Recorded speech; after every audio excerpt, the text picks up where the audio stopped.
Hello everybody, welcome back. My name is EonShiKeno. I'm going to cast a game today on Shakirov's Plateau between our blue Zerg player, MaDFroG, down here in the bottom right part of the map. And he is versus WhiteRa, formerly WhiteRa, the red Protoss player in the top left part of the map. And let's check the spawning positions out. So we have the best possible spawning positions for MaDFroG. He doesn't really have to worry about this back rocks being taken down from that bottom position. Let me close my blinds. I got some glare. Okay, much better. I can actually see what I'm looking at now. Oh man, I was playing some ladder yesterday. I was playing a ZVT on this map, and I had cross map spawning positions. So like MaDFrog's position compared to this position over here, and the guy went like a one base Marine Marauder tank push through those back rocks, and all that is hard to stop. But anyway, enough of me losing. We got Duckload scouting this top position, and I don't think he was paying attention to that to the trajectory of that drone. Otherwise, he would have noticed that he was coming from the bottom. And so WhiteRa is going to scout the wrong position, and we're going to have actually MaDFroG scout the correct position, not going for a wall off. Kind of interesting. There's very few pro players that I see not wall off versus a Zerg player.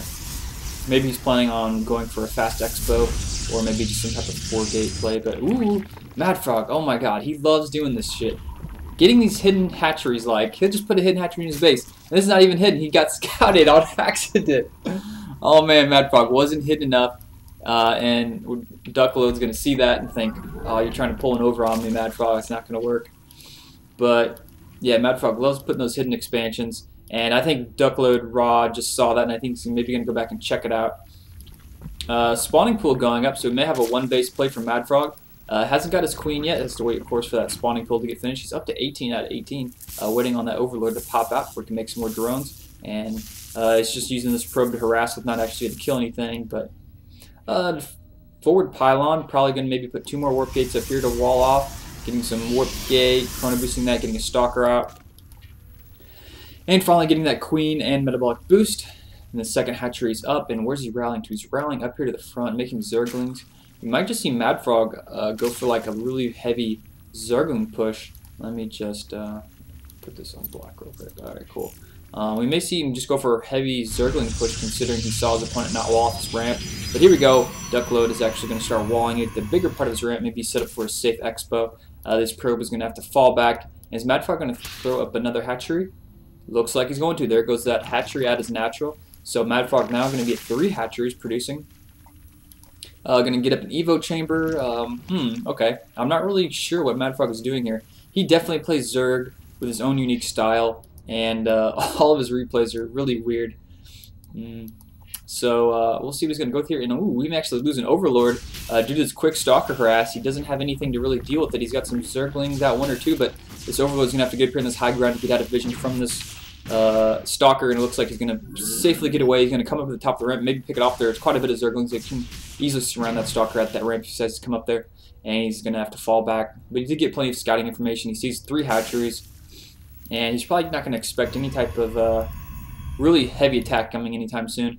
We have the 1 melee attack up here for the Zergling. Speed does finish. He may actually get a surround on this Stalker. This Stalker, whoa, what is he doing? Really big miss micro, and walks himself into a corner. I guess he figured he was going to die anyway, so he tried to reduce the amount of surface area he was going to take and kill 1 or 2 units. We got some sentries out, so those Zerglings hopefully are not going to be able to get in, and that Bouncer Zealot at the front door. 2 gateways down, and expansion almost finished at Duckload, Ra's natural. Forge going up, and another similar just about ready to finish. So both players really going for, wow, he's got a lot of drones, finally going for a transfer. He's transferring about, what is it, 8 drones. And just using the second hatchery. Wow, he's taking this hatchery instead of this one over here. Okay. And what do we got up here? Actually, he's using some Zerglings to take these destructible rocks. That might be pretty tricky. Take out those destructible rocks, break in the back of your opponent's base. The Protoss player is basically focusing all of his defenses here at the front of his base, so the back part is really weak, and he doesn't even have a proxy pylon, or not a proxy pylon, a pylon here to scout these rocks, so that may actually turn around to bite. Duckload Ra in the back, warping in some Stalkers, and a lot of Zerglings being produced. Maybe we're going to see a lot of Zerglings push out with that timing attack as soon as this #1 attack finishes. Maybe not an attack, but maybe just some pressure on his opponent. He's got so many drones. Let's check the harvester count between the two. Actually, it's very close, 39, 38. MaDFroG's still in the lead because he has better efficiency. He's on 2 bases. Actually, now WhiteRa's got this up and going, so he just why is there so much better efficiency? Okay, this is why he's got more units on gas, so that's why he's got less minerals. That explains it. I thought there's something I'm not getting, and that's what it was. But both players like exact in economy, so it's pretty much straight up. And oh no, Nidus Worm. Oh, there's that pylon. Finally, there you go, Duckload. Finally figuring that out. And it looks like he's going to move this Overlord in position just to get enough of a glimpse here. Throw down a Nidus Worm, because that's exactly what I do. I'm just going to corner, use this Overlord, and just going to get vision. If he gets this Nidus Worm up, and there's no vision for it, so WhiteRa could be in trouble if that Nidus Worm gets up, and a whole bunch of links come out with that plus attack 1 upgrade. Oh, the 1 attack upgrade is just about ready to finish for WhiteRa as well. Oh no, at the same time, WhiteRa is pushing out. This is the worst timing possible, and MaDFroG is going to see this, and he's going to love this. And he's going to throw up that Nidus. There it is. That Nidus Worm is just about to pop up these rallying units. And these Protoss units are so out of position. Duckload is going to be a really bad spot. Oh man, this is really bad. He's even making another Nidus Worm to bring some more units out. Oh my gosh. And all these units are so dead. He's going to have to transfer. And really what MaDFroG needs to be focusing right now on is all these pylons. Get those pylons down to kill all this production, because the majority of his production is right there. He just have 2 warp gates down here. And WhiteRa is going to push out, maybe try and kill some Zergling. But I'm going to force field. Those 2 force fields weren't too hot. He maybe could have put a better one here. But anyway, Stalker's in the front taking a bunch of damage. And wow, MaDFroG is just crushing the economy, taking out that Nexus, and taking a lot of gateways. He has so many Zerglings, and he can just fall back into this Nidus Worm as soon as he takes out enough buildings that he sees fit. He can just run away. There's still so many more Zerglings in this Nidus Worm. He just hasn't brought them out yet. And it looks like now they're coming. There they come, and more reinforcements for MaDFroG. He's doing so much damage. It looks like this attack is going to be barely held off by WhiteRa, but the expense of his entire base and the majority of his production facilities, taking out both those taking out both those Nidus Worms. And wow, that attack just did so much destruction. And a tech switch into HyDra. Pretty smart move considering he knows his opponent is down to like 3 warp gates and he's got no tech. HyDra is going to be a great tech choice to deal with this counter push. WhiteRa is going to be sitting out. He's got a pylon here in the middle, so he was actually planning to attack, and MaDFrog's attack just came sooner. WhiteRa decided to go back to defend instead of do a counterattack.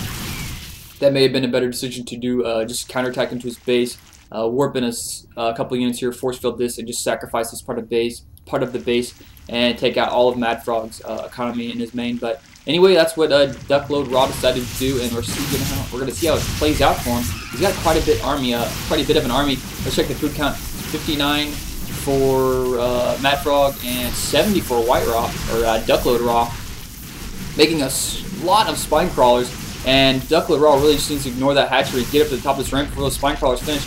Overlords dropping some creep, because creep spread up there, and he's got a bunch of units in this Nidus Worm. Is he actually? Wow, he's actually in his base. He brought another Nidus Worm up and bringing some units out, bringing some queens even. Looks like he's just going to give up this base, and he really needs to save these drones too, if that's what he's planning on doing. And we're going to have a good old-fashioned base trade, base race, and another Nidus Worm. Wow, these things are popping up all over the place. It's like whack-a-mole in WhiteRa's base. And this layer is going to be taken out, but hopefully we're probably going to see some more buildings be popped up. And finally taken out the destructible rocks. A little too late. We do have 1 unit, but 1 photon cannon. They're blocking this entire position, but it just does fall. Queen's pushing in, Zergling's pushing in, and WhiteRa is going to have to warp in some zealots, but he's supply blocked, so he's not going to be able to warp in anything. Probes versus Zergling's, Queen's in the action, and WhiteRa taking out the majority of his base, leaving some zealots behind to clean up that spawning pool. As building an expansion on the far right side of the base, so WhiteRa now has no mining base. Neither player is mining from anything. Queen's going to have to do a transfusion, not paying attention, loses the queen, and those zealots may actually be able to clean up the rest of those queens, but Zerglings are taking out this main. And right now, WhiteRa has a far superior army. 50 food about to see where's MaDFroG up to. MaDFroG is at click on 22, so oh no. This looks like WhiteRa is actually going to win this. Wow, more units coming in, some drones, some more Zerglings going to take out that pylon. And he's going to take those drones, probably take them back to his base. And so, wow, I think WhiteRa managed to save this game. I thought, wow, I really thought MaDFroG was going to hold that off, but I guess he just didn't make enough Hydralisks. Actually, I didn't see any Hydralisks in that fight. whenever Duckload Raw was attacking his main, taking out all the spine crawlers and whatnot. A bunch of Zerglings here transferring through the middle. Looks like both players are running to each other's base. Once again, he's going to take out that pylon, but there are more than enough sentries here to save him from any type of Zergling run by. As long as he's paying attention, he's going to have to move that Zealot into a wall-off position there. And here we got Duckload Raw pushing in, going to take out these drones. And it looks like we're about to have a GG. There we got a MaDFroG GGing. And, wow, that was a really close game. I guess this was from a DreamHack DH, Apollo DH Day 9, so those are the casters for that. But, wow, that was a really close game. Man, I'm actually surprised Duckload Raw won that. I thought MaDFroG was going to be able to hold that attack off at his main, but he didn't. And, wow, Duckload Raw pulling out the win there. So, I hope you guys enjoyed that game. Thumbs up if you like it, subscribe if you like my stuff, and I'll see you guys later.